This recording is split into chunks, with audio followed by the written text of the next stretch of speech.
Countable versus relative. So there's certain types of words that are countable words or countable language, and then there's other types of words that are used for relative stuff. And my test in terms of whether I should be using a relative or countable word is this thing continuous, or can it be broken up into discrete parts? And discrete and continuous are like very mathematical terms, but basically continuous means something like water in a pool. When we talk about how much water is in a pool, we say there's more water than there was yesterday, or there's less water than there was the day before. When we talk about discrete, we talk about how many ounces of water are in the pool.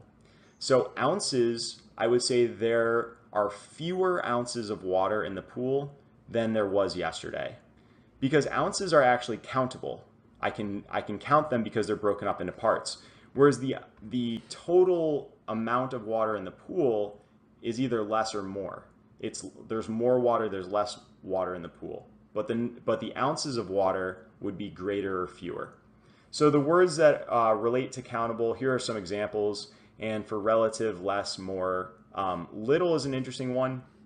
So you have little tact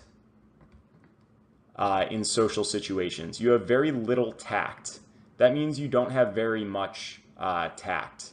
So that means that you're not very good in social situations. Versus if I were talking about, so a good example is you have very little skill when it comes to public speaking, but you have very few skills outside of mathematics. So you have few skills, but you have very little skill at doing something.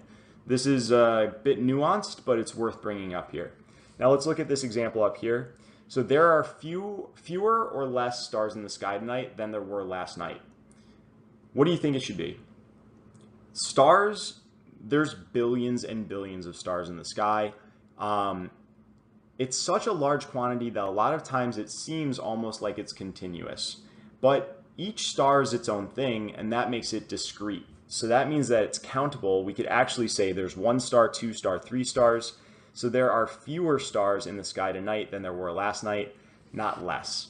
So one thing to look for is just as you evaluate your answer choices, always look for differences between the sentences. And if you see that you're getting a mix of fewer and less, see what that relates to, and then try to make a decision about which one of those is definitively right or wrong.